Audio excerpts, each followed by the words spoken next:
La nueva película de Nolan es muy Nolan, tanto para lo bueno como para lo malo.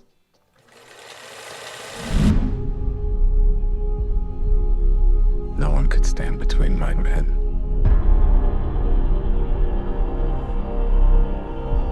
And home. Antes de empezar a hablar de La Odisea, te recuerdo que puedes suscribirte a mi canal, que es totalmente gratis y me ayudas muchísimo, es solo un clic.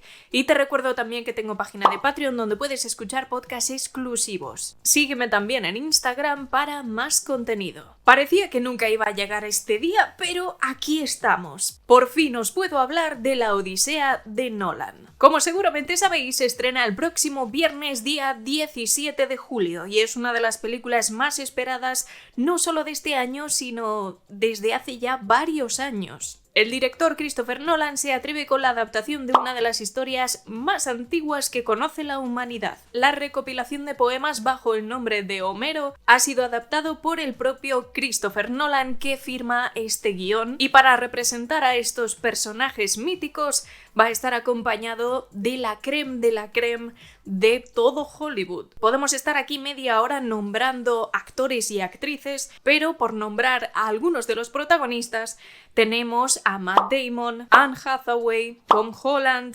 Zendaya, y también veremos a Robert Pattinson, Jon Bernthal, Mia Goth, Lupita Nyong'o, entre otros muchísimos más. Vais a reconocer muchas caras en esta película. Y es que claro, ¿quién se va a querer perder una representación de una historia como esta de la mano de Christopher Nolan? Según el director, este es un proyecto en el que lleva trabajando más de 20 años y esta es su 13ª película. Ha costado aproximadamente unos 250 millones de dólares, que ya os voy adelantando que va a recuperarlos segurísimo y de lejos. Pero lo que más agradezco de todo esto es haber tenido la idea de leer La Odisea antes de ver la película. Porque así os puedo decir algo tan importante como si esta adaptación es fiel o no al texto original. Ya os adelanto que no. Si eres un fan de los textos de Homero y estás esperando ver una adaptación fiel a la historia, olvídate. Las líneas generales de la historia original están ahí, pero Christopher Nolan ha decidido obviar algunas, eliminar libros enteros dentro de esta epopeya y quedarse con lo que más le interesa. Los momentos más míticos de la historia, por supuesto, están ahí, pero después ha querido ir añadiendo algunas cosas de su propia cosecha y ha adaptado bastante libremente a algunos de los personajes que se muestran aquí. Estamos hablando de una historia ancestral, de un mundo que ni siquiera podemos llegar a imaginarnos. Un mundo en el que se creía en dioses que manejaban tu vida por completo. Cualquier cosa que estuviera fuera de tu control seguramente lo había manejado un dios. Tenían un dios prácticamente para cada cosa y ese sistema de deidades era complejísimo. Algunas de esas deidades las vemos en la película, como por ejemplo Atenea, interpretada por Zendaya, que aparece en algunos momentos. Ahora hablaremos de ese tema. Pero también encontraremos a Charlize Theron interpretando a Calypso y bueno, creo que no hace falta que lo aclare, pero os lo voy adelantando. Elliot Page no interpreta a Aquiles, interpreta a uno de los soldados de Odiseo llamado Sinón, por si os quedaba ahí alguna pequeña duda. La Odisea de Nolan es todo lo que te puede prometer un director como él a la hora de encararse con una historia como esta. Es una cinta espectacular pero a la vez muy intimista. Y en esto, claro está, tiene su responsabilidad el director de fotografía que acompaña a Nolan constantemente. Hoyte van Hoytema vuelve a hacer un trabajo maravilloso en esta Odisea, evocando unos ambientes que sí nos llevan a esa antigüedad griega y donde todo lo que ves parece real. Es un trabajo también muy al estilo de Nolan, al que no le gusta nada recurrir a los efectos visuales y eso lo ha trabajado mucho también en esta Odisea a pesar de entrar en ese género fantástico con criaturas mitológicas. Siempre que ha podido ha llevado a cabo un trabajo de efectos prácticos para sacar adelante algunas de las secuencias más espectaculares de la película.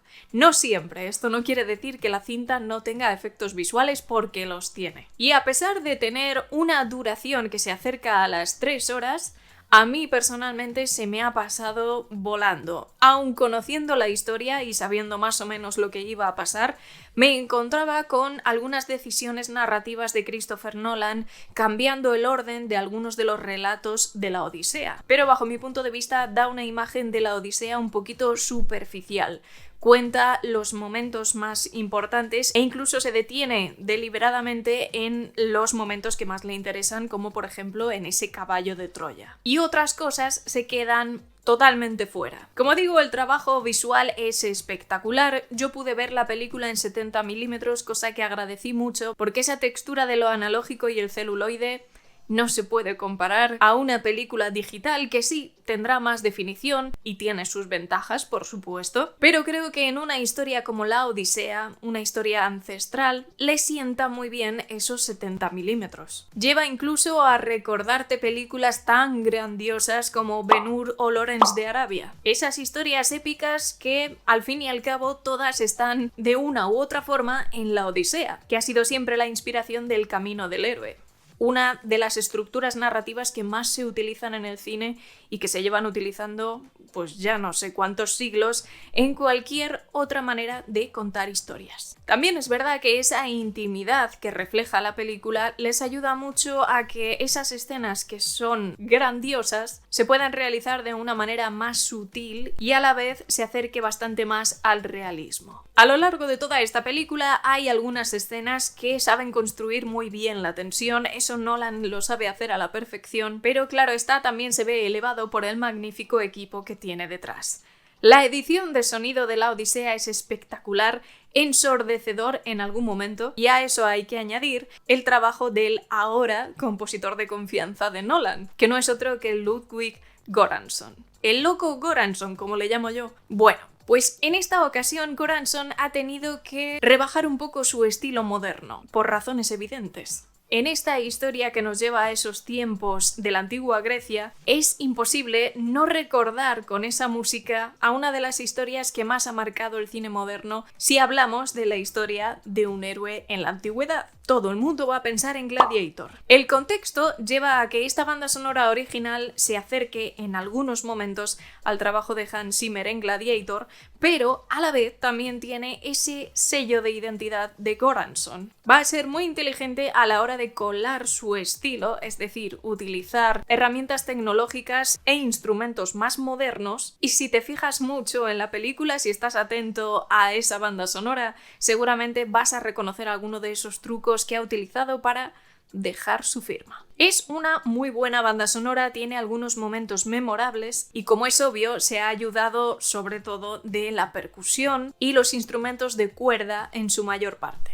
Pero me ha parecido muy curioso el hecho de que haya tenido que buscarse las vueltas para no sonar tanto a Göransson como habitualmente. Y ahora que estamos hablando de bandas sonoras y de sonido, tengo que contaros algo que me hace mucha ilusión. Hoy es la primera vez que voy a estar acompañada por una marca, así que le doy las gracias a El Gato por enviarme este nuevo micro Wave 3 MK2, que es el último modelo y me va a ayudar mucho a mejorar todo mi sistema de sonido. Este nuevo micro, aparte de ser toda una belleza, tiene incluso un filtro anti-pop integrado dentro del micrófono, está dotado de la última generación en compresión, no tiene nada de delay y lo puedes adaptar muy fácilmente al resto de tus accesorios tecnológicos. Con su cable USB lo vas a poder utilizar casi en cualquier parte. Lo mires por donde lo mires, es una buena decisión. Así que muchísimas gracias al Gato por mandarme este material que voy a utilizar y que vosotros vais a agradecer.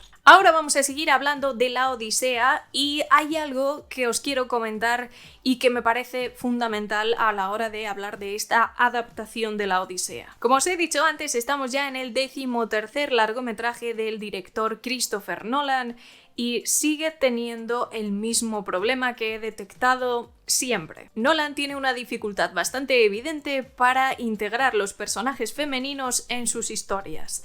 Creo que no escapa a la vista. Si analizáis un poco la filmografía del director, os daréis cuenta de que los personajes femeninos o están desaparecidos, han fallecido, o simplemente son una ligera motivación para que el héroe evolucione, pero no están presentes en la historia prácticamente en ningún momento. Y creo que en el caso de la Odisea, esta falta de integración de los personajes femeninos es un poco más grave, porque la Odisea, es decir, este viaje de Odiseo, está sobre todo motivado y controlado, protegido por una diosa, que se llama Atenea. No es la única diosa que aparece en esta historia, pero aunque son literalmente seres todopoderosos, no les vais a ver realizando su magia en ningún momento. El caso de Atenea creo que es el más llamativo porque, a pesar de ser un personaje que se dedica a proteger y a guiar el viaje de Odiseo,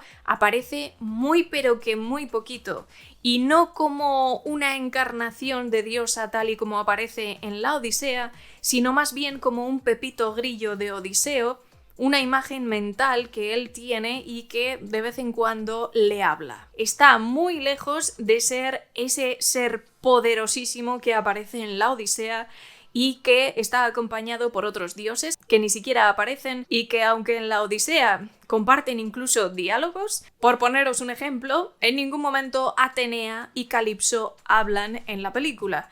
Algo que creo que, en mi opinión, es una cosa importante por lo que está ocurriendo, pero han decidido obviarlo. A pesar de que muchos otros personajes mitológicos aparecen en la película desatando todo su poder, sin embargo aquí las diosas aparecen como seres etéreos que simplemente están ahí observando y no hacen nada, cuando es todo lo contrario. Esto es algo que me ha llamado mucho la atención, esa nueva interpretación de Atenea.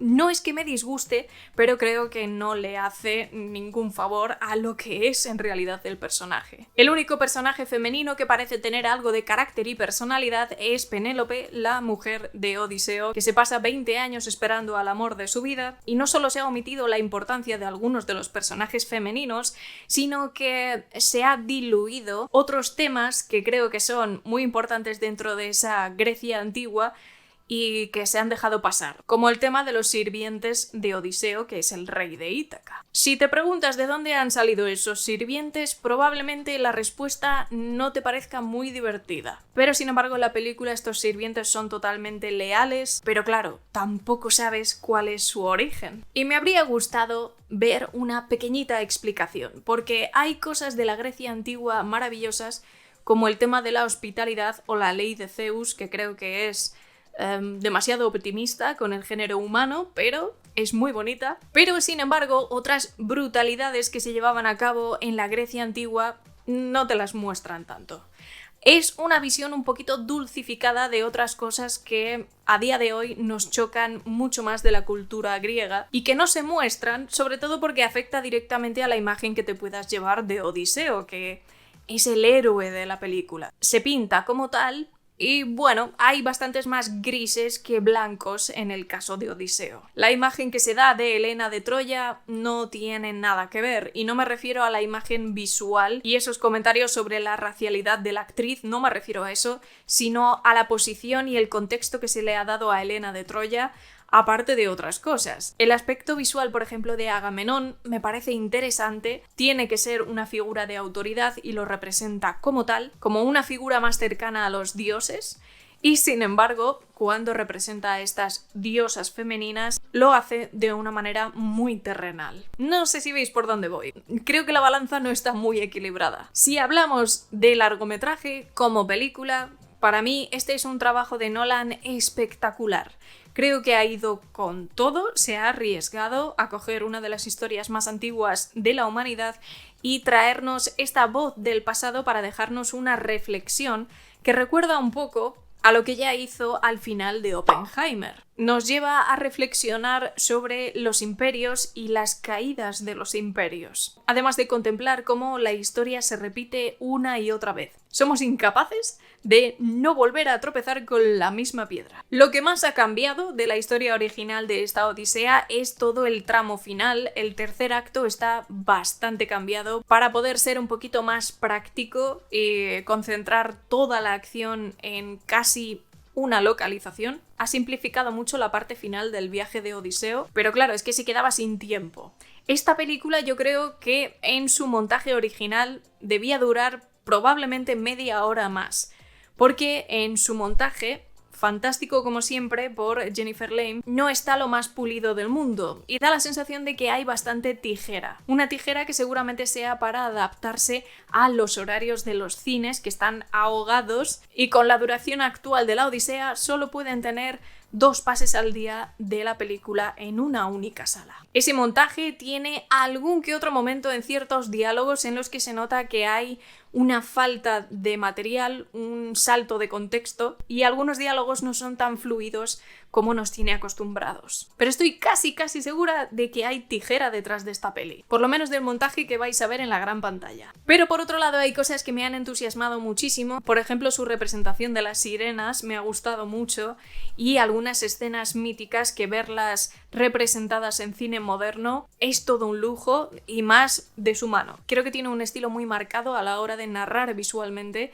le funciona muy bien y aunque tiene sus carencias en cuanto al desarrollo de personajes y le encanta idealizar muchísimo a sus héroes, creo que como película es una absoluta barbaridad. Es un mastodonte de película que si te pones delante seguramente te va a arrasar.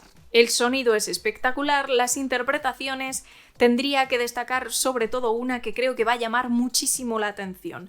Una escena de lo más desgarradora y también aterradora, encabezada por la actriz Samantha Morton. Esta actriz creo que tiene ya un billete para ir a los Oscar el año que viene como actriz secundaria. Aunque existen un montón de personajes femeninos en esta película, muy pocos de ellos se llevan gran atención.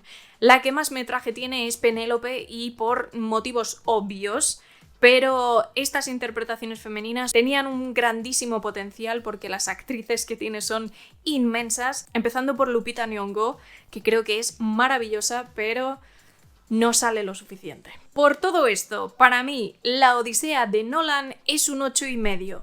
Me habría encantado ponerle más nota. Creo que es una película espectacular y una adaptación que tiene sus méritos. Y si tienes en cuenta la obra original, quizá te quedes con ganas de ver ciertas cosas, pero en lo visual es una auténtica bestia. Mantiene la atención durante las 3 horas de este relato fantástico. Pocas películas, o diría que prácticamente una, es la única que se puede ver cara a cara con esta Odisea. La cinta además está dedicada a David Cayley, uno de los integrantes míticos del equipo IMAX que falleció el año pasado y que le ha dado nombre a la nueva cámara con la que está rodada esta película. La Odisea es un viaje espectacular y aunque creo que sigue teniendo las carencias de un director que parece no tener ninguna intención de sopesar esas carencias, el talento que tiene Nolan para dirigir es absolutamente indiscutible. Visualmente te arrasa por completo. Ese caballo de Troya creo que puede ser una de las mejores secuencias que vamos a recordar en mucho tiempo y estoy casi segura de que es una experiencia que vais a querer repetir. Cuando la veáis este fin de semana, por favor, dejadme vuestra opinión aquí abajo en la sección de comentarios y como siempre os dejo por aquí algún vídeo que puede que os interese. Nos vamos a ver dentro de muy poquito. Cuidaos un montón y disfrutad del cine.